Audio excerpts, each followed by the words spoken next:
नमस्कार दोस्तों स्वागत है एक नए वीडियो में। दोस्तों आज का जो टॉपिक रहने वाला है वो बड़ा ही इंटरेस्टिंग टॉपिक रहने वाला है और आई थिंक इस टॉपिक पे हम बहुत ही कम डिस्कस करते हैं, चाहे वो हमारे दोस्त हैं या अपने पेरेंट्स से या फिर अपने किसी एल्डर से।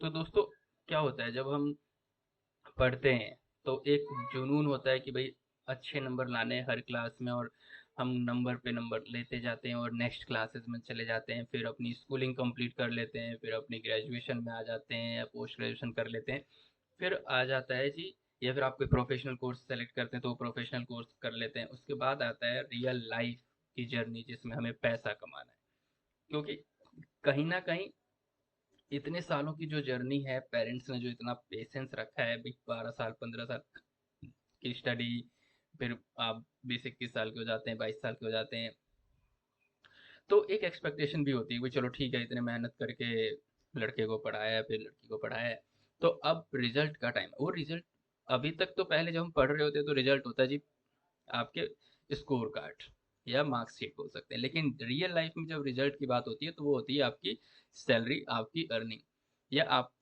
कितने पैसे कमाते हैं। और ये फैक्ट है, हर कोई यही पूछता है कितनी सैलरी है, कितना पैसा कमा लेते हो, कार है या नहीं है, घर ले लिया क्या। तो ये वो सवाल है।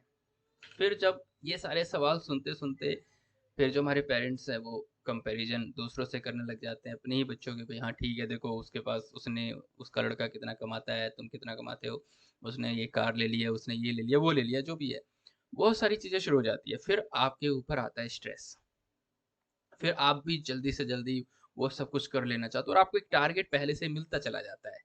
अब इतना पैसा कमाना है, फिर ये करना है, फिर ये कमाओ, वो कमाओ, कमाने की और ज़्यादा से ज़्यादा भूख बढ़ती चली जाती है, और हम उसी को बढ़ाते-बढ़ाते एक स्ट्रेस में आ जाते हैं। लेकिन क्योंकि रियल लाइफ में पैसे कमाएँ कैसे, पैसे बनाएँ कैसे, ये हमें कोई सिखाता ही नहीं है। मतलब स्कूल लाइफ में भी अच्छे नंबर लाओ, ये पढ़ो, वो पढ़ो, वो पढ़ो। ग्रेजुएशन में भी लगभग यही सीन रहता है। प्रोफ़ेशनल में भी कोर्सेज़ में ये बताया जाता है ये बहुत बड़ी डिग्री है, ये कर लोगे, ऐसे कर लोगे, बहुत अच्छी नौकरी मिल जाएगी, अपना बिज़नेस कर लोगे। अरे भाई ठीक है, लेकिन पैसे कमाने के सोर्सेज़ क्या-क्या हो सकते हैं? कितने तरीके से पैसे कमाए जा सकते हैं? कैसे पैसा बनाया जा सकता है? इस पे भी चर्चा होनी चाहिए। अब आज एक मैं छोटे से टॉपिक पे डिस्कस करूँगा, इन्वेस्टिंग। इन्वेस्टिंग मतलब निवेश करना। आप अपना पैसा किसी कंपनी में निवेश करते हैं, इन्वेस्ट करते हैं। आपकी खुद की कंपनी नहीं है, तो आप जो कंपनी ऑलरेडी है, पहले से ही एग्ज़िस्टेंस में है कंपनी, आप उसमें अपना पैसा लगाते हैं। ठीक है? तो सवाल तो ये आता है कि जी शेयर मार्केट की नॉलेज है नहीं, अपना पैसा हम ऐसे डुबा नहीं सकते, क्योंकि आप जैसे ही इन्वेस्टमेंट के बारे में सोचते हैं तो बहुत सारी ऐसी स्टोरीज़ आ जाएँगी आपके आस-पास, जहाँ पे यार मैंने मेरा पैसा डूब गया, ये है, वो है। ठीक है, होता है ये ऐसा क्योंकि हमें नॉलेज नहीं होती, और ना ही हम जिस फील्ड में प्रोफेशन में हैं, हो सकता है कि हमारे पास इतना टाइम भी नहीं है या फिर हम जानने की कोशिश नहीं करते। आजकल तो एक ट्रेंड है कि भाई कुछ भी नहीं हो रहा है ना तो ये बोल दो कि अपने पास टाइम नहीं है यार, मेरे पास टाइम ही नहीं है ये करने का, मेरे पास टाइम ही नहीं है इसके बारे में पढ़ने का, मेरे पास टाइम ही नहीं है ये सब सोचने का। ठीक है, कोई बात नहीं, आपके पास टाइम नहीं है लेकिन पैसा तो कमाना होगा, चाहे टाइम हो या ना हो। ठीक है, और आप भी चाहते जल्दी से जल्दी पैसा कमा के अमीर बन जाए, या फिर लॉन्ग टर्म में अमीर बने, लेकिन कैसे? अगर आप सोचो, डिसाइड करो, आप अपने वेतन से या फिर सैलरी से क्या आप वो सब कुछ कर सकते हो? मैंने जनरली लोगों को बोलते हुए सुना है, इवन मैंने भी रियलाइज़ किया, भई सैलरी से आप अपनी लाइफ़स्टाइल को ज़रूर इम्प्रूव कर लोगे। जैसे-जैसे सैलरी बढ़ती चली जाएगी, आपकी लाइफ़स्टाइल इम्प्रूव होती चली जाएगी। लेकिन एक वेल्थ क्रिएशन, आपके लिए एक पूँजी या फिर संपत्ति क्रिएट करने वाली बात आती है, तो उसमें आप कैसे करोगे? 10 साल में कितना पूँजी क्रिएट करेंगे, 15 साल में कितना, 20 साल में कितना, तो वो सब के लिए आपको इन्वेस्ट करना पड़ेगा, इन्वेस्टिंग है। मैं इस वीडियो में समझाने वाला हूँ, आप बिल्कुल अंत तक देखना, और ये सब एक प्रैक्टिकल एक्सपीरियंस के बेस्ड पे है, ये नहीं कि बस किताब पढ़ के कोई सारी चीज़ें हो जाती हैं, नहीं। इन्वेस्टिंग क्या है? पावर ऑफ कंपाउंडिंग, कि कंपाउंडिंग का क्या इफ़ेक्ट होता है इन्वेस्टिंग में, और कैसे पैसा ही पैसा बनाता है। तो दोस्तों क्या है, आपको नॉलेज नहीं है शेयर मार्केट में, कोई बात नहीं।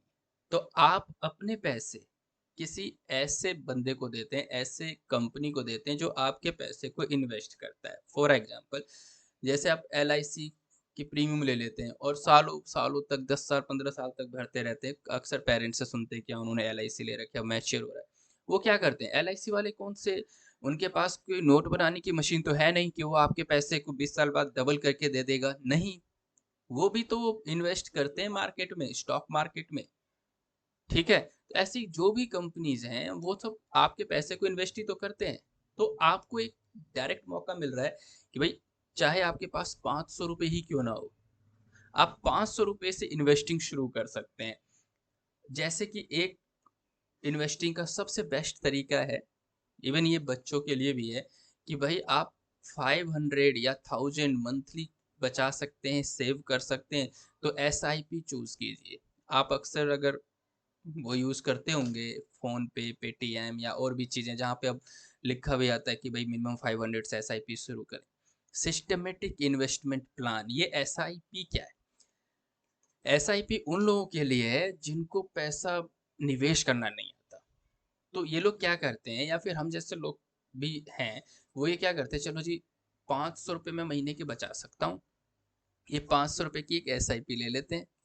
ठीक है? और हर महीने एसआईपी का मतलब सिस्टमैटिक इन्वेस्टमेंट प्लान, ये आपको हर महीने सेव करना होगा और सेव कर के आप इन्वेस्ट करते चले जाओगे।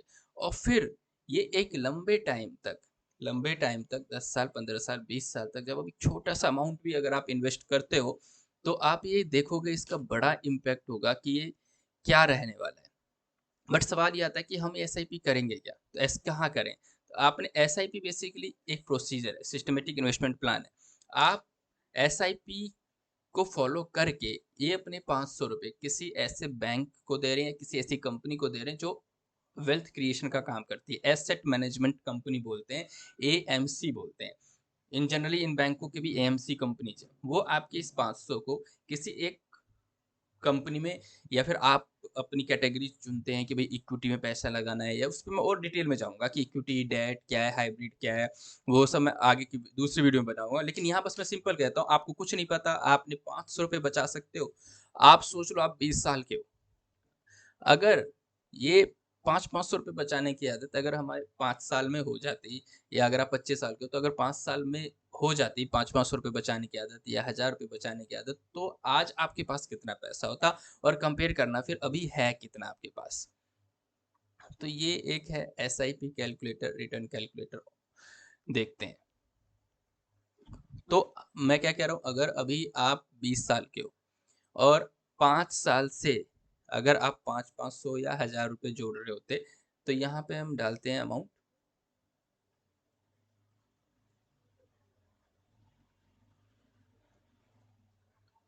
यहाँ हम डालते हैं 500, ठीक है?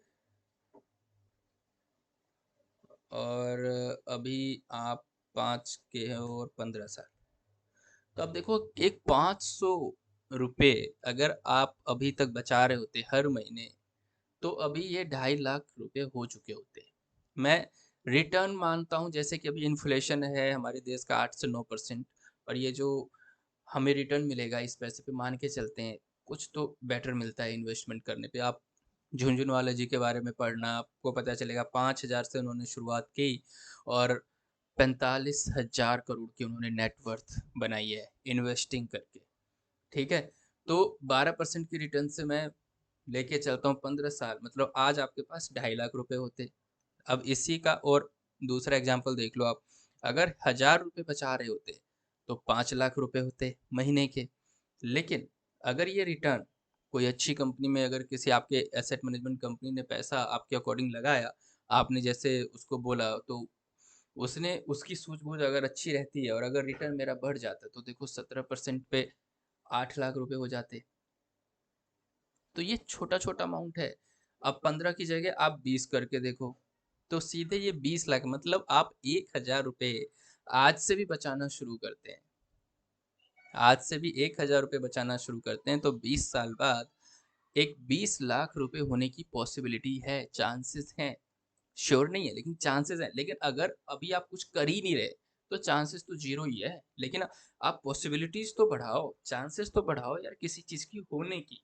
जब आप कोई काम करोगे तभी तो उसके रिजल्ट आने की चांसेस रहेंगे। जब कोई काम ही नहीं करना तो फिर चांसेस किस बात की? लेकिन आप ये 500 या 1000 रुपये आप कैसे भी खर्च कर देंगे, लेकिन जब बात सेविंग की आएगी, इन्वेस्टिंग की आएगी, तो आपको डर लगेगा, यार कहीं ये 1000 रुपये मेरे डूब तो नहीं जाएंगे।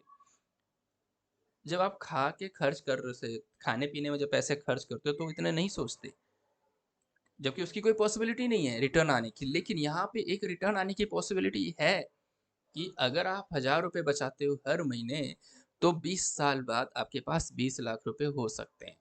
अगर आप अभी सोच लो 25 साल के हो और अगर 5 साल की उम्र में अगर 1000 रुपये बचा रहे होते, तो या पॉकेट मनी भी सेव कर रहे होते, तो इस टाइम आपके पास 20 लाख होते। और सोचो जब आपको पैसों की जरूरत होती है, चाहे 50,000 की जरूरत हो या 1 लाख की जरूरत हो, तो क्या ये काम नहीं आ सकता था? बिल्कुल आ सकता था, और आगे भी आएगा, भी इतना कोई टाइम गया नहीं। और अब मैं उन लोगों के लिए जो अर्निंग कर रहे हैं, अर्निंग करने वाले लोग, अगर सोचिए कि 5,000 रुपये अगर पर मंथ बचाते हैं, वो तो वो था कि जो नहीं अर्न कर रहा है ना, वो भी बचा सकता है 500 या 1000 रुपये। अब जो कोई कमा रहा है, अगर वो कमाने वाला व्यक्ति और अच्छी सैलरी भी ले रहा है, तो अगर वो करोड़पति बनना चाहता है, तो वो 5,000 रुपये अगर पर मंथ बचाए, तो 20 साल में उसके ये 5,000 बचाए हुए 1 करोड़ बन सकते हैं। चलो मान लेते हैं कि रिटर्न 17% ना होके 15% ही रहे, फिर भी पॉसिबिलिटी है 75 लाख होने की, और 15 की जगह 20% भी हो सकती है, तो 1.5 करोड़।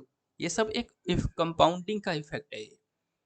तो मेरा बेसिकली कहने का मतलब ये था कि पेरेंट्स की एक्सपेक्टेशन बहुत हाई होती है, और फिर उसी एक्सपेक्टेशन को सुन सुन के ना हम अपनी एक्सपेक्टेशन भी इतनी हाई कर देते हैं कि हम खुद ही डिप्रेस में रहने लग जाते हैं कि यार वो तो बहुत अच्छा कर रहा है, मैं अच्छा नहीं कर रहा। अब सोचो, जब आप जॉब करने जाते हो और आपके अकाउंट में अगर जब पैसे नहीं होते, तो आपको ये रहता है बस काम करना है, सैलरी लेनी है।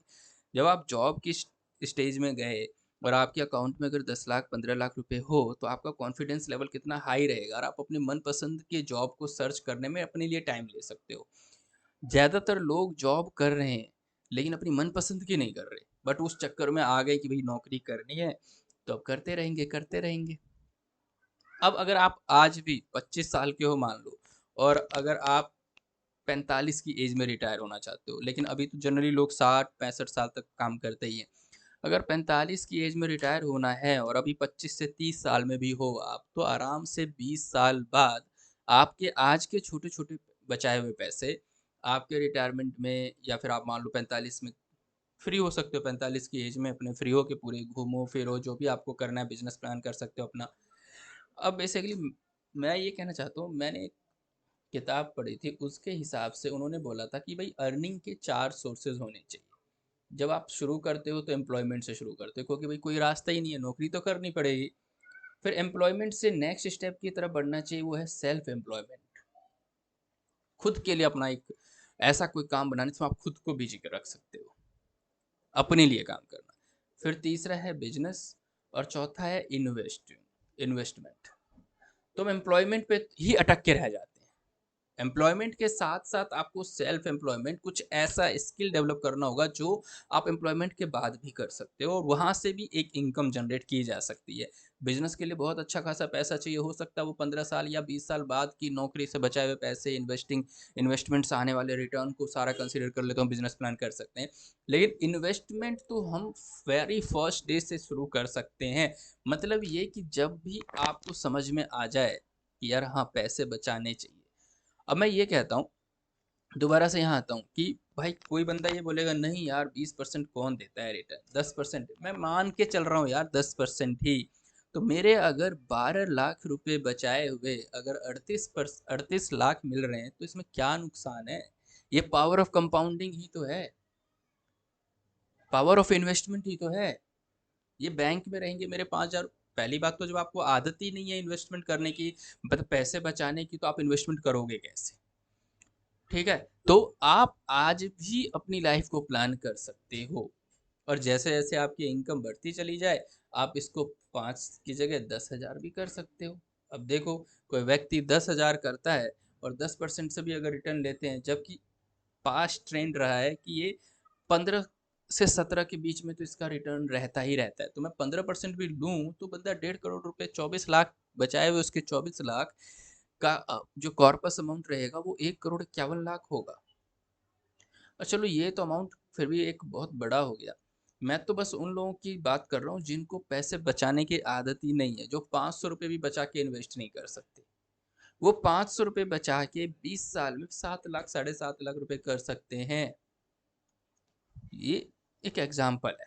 आपको जब एक बार पैसे बचाने की आदत हो जाएगी ना, तो अपने आप आपको समझ में आएगा यार, हाँ ठीक है यार, अब ठीक है अपने को स्टॉक मार्केट की नॉलेज तो नहीं है, लेकिन ये हम सिप के थ्रू म्यूचुअल फंड में पैसा लगाते हैं। म्यूचुअल फंड क्या है? म्यूचुअल फंड की जो कंपनी है वो आपके पैसे ही लेके शेयर्स मार्केट में वो लगाते हैं। और वो बहुत ही टैलेंटेड लोग होते हैं, बहुत ही पढ़े लिखे लोग होते हैं, बहुत ही नॉलेज वाले लोग होते हैं, जो ये लोग डील करते हैं आपके फंड को। और ऐसे ऐसे लोग होते हैं जो 5,000 करोड़ को इन्वेस्ट कर रहे हैं, 10,000 करोड़ अमाउंट को डील कर रहे हैं।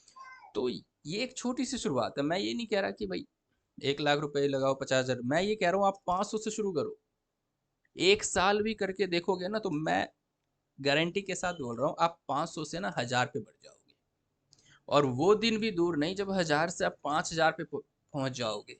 और जो अच्छे खासे कमाने वाले लोग हैं, जो कमा तो रहे हैं, खर्च भी बहुत कर रहे हैं, लेकिन प्लान नहीं कर रहे अपने आगे के लिए, तो वो 5 से क्या वो 10,000 तक कर सकते हैं। और फिर वो देखो कि ये 10,000 का अमाउंट 1.5 करोड़ में कन्वर्ट कैसे होता है। अब एक छोटी सी कैलकुलेशन है होम लोन की। कोई एक होम लोन लेना चाहता है, मान लो कि 50 लाख का कोई होम लोन लेता है। अब उस 50 लाख, मतलब 50 लाख का कोई फ्लैट खरीदना चाहता है, तो 20% तो उसको देना होगा डाउन पेमेंट। तो सीधे 10 लाख उसको डाउन पेमेंट करना होगा। अब मान लेते हैं कि यहाँ पे हम डालते हैं कि अगर कोई व्यक्ति अपने 10 लाख रुपए इन्वेस्ट करता है, ठीक है, तो कोई होम लोन कितने साल के लिए लेता है? कम से कम 20 साल। अब मान लेते ये 10 लाख रुपए उसने फ्लैट में लगा लिए, नहीं लगाता तो 10 लाख रुपए लमसम अमाउंट फिक्स इन्वेस्ट करता म्यूचुअल फंड में, और 15% का रिटर्न रहता। और 20 साल के लिए, क्योंकि 20 साल के लिए फ्लैट ले रहा था, तो लोन भी 20 साल के लिए तो चुकाएगा ही। तो 20 साल बाद वो 10 लाख उसके 1 लाख, 1 करोड़ 63 लाख बन सकते हैं। मैं 15 की जगह 12% भी रिटर्न लूँ ना, तो वो 1 करोड़ रुपए हो सकता है 20 साल में। अब सोचो 50 लाख का फ्लैट 20 साल बाद कितना हो जाएगा? 1 करोड़ का हो जाएगा, या फिर 1.5 करोड़ का हो जाएगा। तो मेरा एक ये बस एक 10 लाख रुपए अगर कोई लमसम फिक्स कर देता है, 12% की भी रिटर्न होती है, तो 20 साल बाद वो 1 करोड़ तो वो बन जाएगा उसका। सेकेंड चीज, अगर कोई 50 लाख में 10 लाख डाउन पेमेंट के बाद अगर फ्लैट ले लेता है, तो 40 लाख का जो ईएमआई बनेगा, 20 साल के लिए भी बनाए तो उसका 22 से 25 हज़ार रुपए का ईएमआई बनेगा। तो कोई व्यक्ति अगर 15,000 रेंट पे कर रहा है और अपने फ्लैट के लिए वो इमोशनल डिसीजन लेके कि अपने घर में जा रहे हैं, 10,000 एडिशनल रेंट ईएमआई पे करने को तैयार है, तो मैं मान के चलता हूँ वो हर महीने 10,000 एक्स्ट्रा पे करने के लायक हो चुका है, तभी वो ईएमआई देगा। तो अब ये 10,000 20 साल के लिए 12% से भी अगर हर महीने वो करता जा रहा है, क्योंकि पे करेगा होम लोन चुकाने के लिए, तो 1 करोड़ का तो यहाँ पे ये हो जाएगा। तो मतलब ये कि वो 2 करोड़ का एसेट क्रिएट कर सकता है, जितने में वो 50 लाख का फ्लैट खरीद रहा है। और 50 लाख के फ्लैट को खरीदने के लिए वो 60 से 70 लाख, 65 से 70 लाख तो बैंक को देगा। तो 70 लाख का आउटफ्लो होने के बाद, 70 लाख का पैसा जाने के बाद, अगर कोई फ्लैट 1 करोड़ में, 1.5 करोड़ में हो भी गया, तो नेट बेनिफिट तो वहां पे 80 लाख का ही है। और यहाँ पे क्या है, मेरा कोई पैसा आउटफ्लो हुआ नहीं, मेरे खुद के पैसे तो मेरे सेव ही हैं जो मैंने इन्वेस्टमेंट किया। मतलब 10 लाख वो और 24 लाख ये, 34 लाख की इन्वेस्टमेंट पे मैं 2 करोड़ कर सकता हूँ 20 साल बाद। और वहां पे 80 लाख की इन्वेस्टमेंट के बाद मैं 1.5 करोड़ ही कर सकता हूँ।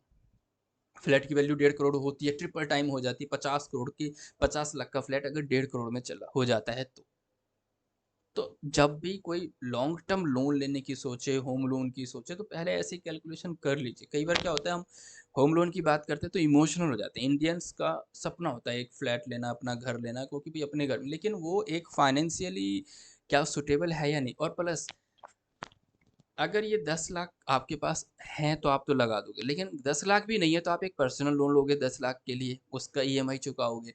उसके बाद 20 साल के लिए एक फिक्स ईएमआई का बर्डन रहेगा, यार कुछ हो ना हो लेकिन ये ईएमआई जरूर चुकाएंगे। तो ऐसे सिचुएशन में आने से या इसकी प्रॉपर कैलकुलेशन करके ही ऐसे डिसीजन लेने चाहिए। बट ये सारी चीज़ें हमें कोई बताता नहीं, हमें बस ये बताते हैं पढ़ो, लिखो, अच्छी नौकरी करो और अच्छी नौकरी करो और पैसे कमाओ और पैसे कमाओ और पैसे।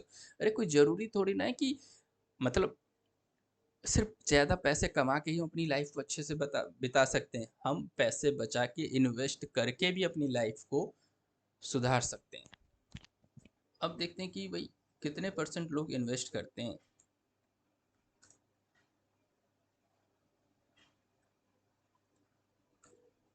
How many persons are invest money in India?